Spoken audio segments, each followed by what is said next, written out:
In my efforts to continue my slide down the banana pole of existential dread into the all-encompassing void of the sublime, I find myself getting fixated on specific topics to the point of emotional exhaustion. I leave the healthy lifestyles to the wealthy Instagram gurus and even wealthier companies that sponsor them.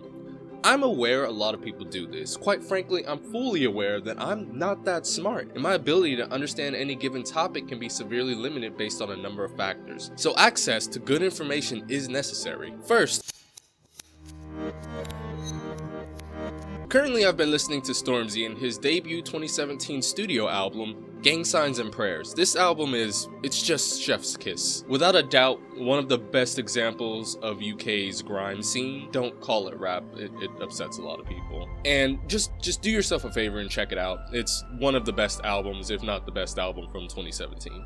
Now, about accessing that information. Let's get one thing straight. This isn't meant to be a definitive end-all be-all of the history of information and one's ability to access it. Though libraries and their histories go as far back as antiquity, these ancient libraries have little to nothing in common with taxpayer-funded book hotels that we know today. Most public, air quotes, libraries in ancient times were strictly for those considered to be scholars and rulers of the kingdoms themselves. Though many of these scholars had genuine interest in sharing knowledge, many of the rulers in those days, and probably nowadays if we're being honest, mostly saw libraries as a way to flex on other rulers, to look smart or look like they cared about science. A lot of presidential libraries rolling around. Really, most just saw it as a way to spread whatever their viewpoints on religion or society were, because those things used to be a lot more malleable than they are today. The first iterations of libraries as we know them now can be dated as far back as the 1800s. At this point, pretty much all libraries in the United States were university libraries, which made access to them rather limited, to put it whitely. Reverend Abel Abbott proposed a central collection of books that would be owned and funded by the citizens and freely accessible to them. Smash cut to post-Civil War, and of course we have the women to thank. They're responsible for 80 to 90% of community libraries, and donating books from their own collections was how it all started out, while encouraging others to do the same, both through political campaigning and the ever-classic GoFundMe cause the government's too busy doing the war crimes to educate the people, so they leave it to the women to do the educating.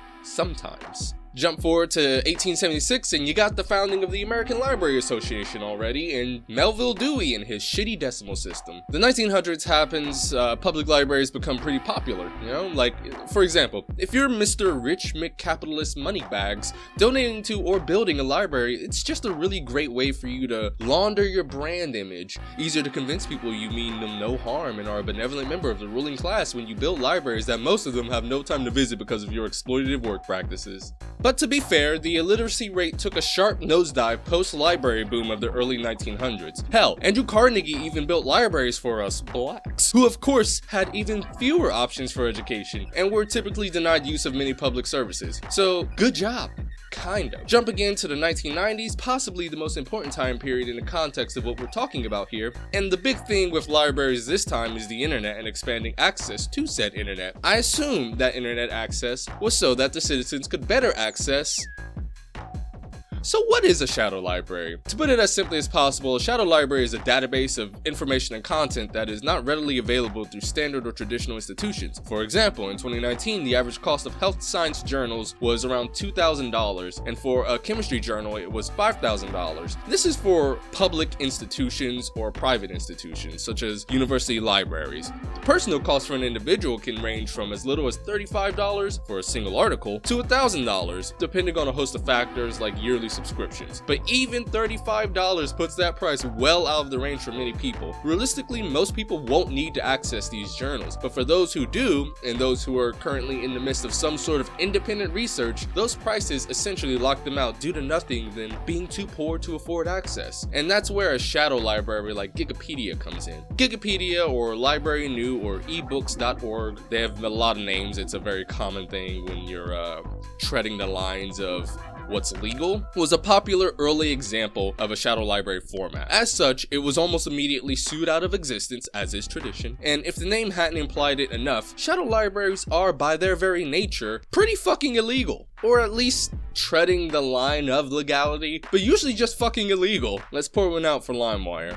Shadow libraries have existed in some shape or form since information has existed, typically because whether we like it or not, even if you're aware of it or not, higher education and government have and will always be inextricably linked. The control and access of information is very important to the government. That includes who your government decides is deserving to access said information. And yes, the government does come into play here, mostly because the existence of shadow libraries is a direct result of the lack of access to said information. The stepping back of government and academic publishing is what directly leads to private sectors filling in. And as we all know, corporations love us and want nothing but the best for us. And if you ask why all these papers are so pricey, there's a lot of little details that actually explain it. But in reality, it's just because they can.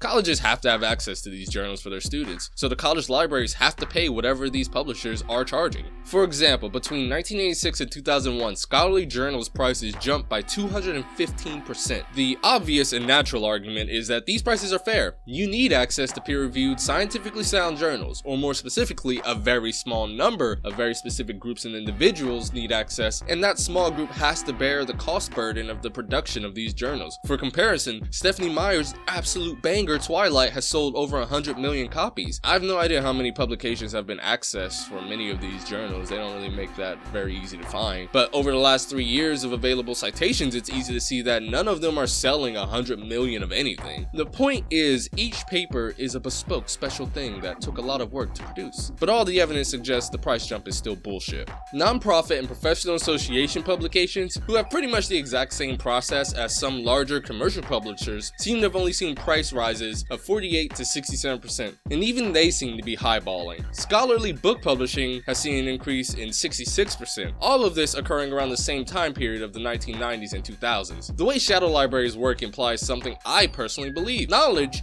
is a public good and a human right. At the bare minimum, if any taxpayer money is involved at any level of research, that research should be free and available to whoever wants to see it, full stop. Also, most of this stuff is happening on computers and over the internet now, so I have trouble believing the cost of publishing a paper to a website has actually increased since we were printing them physically. From students and copy shops to the 1980s, to Monoscope and Open Access, Sci-Hub, The Wayback Machine, Internet Archive, Pirate Bay, Cat.to, and on and on and on. People are going to find a way to access the information they seek. Legality be damned. But in my dive into this mess, I came across this odd thing that I had never really thought about much before.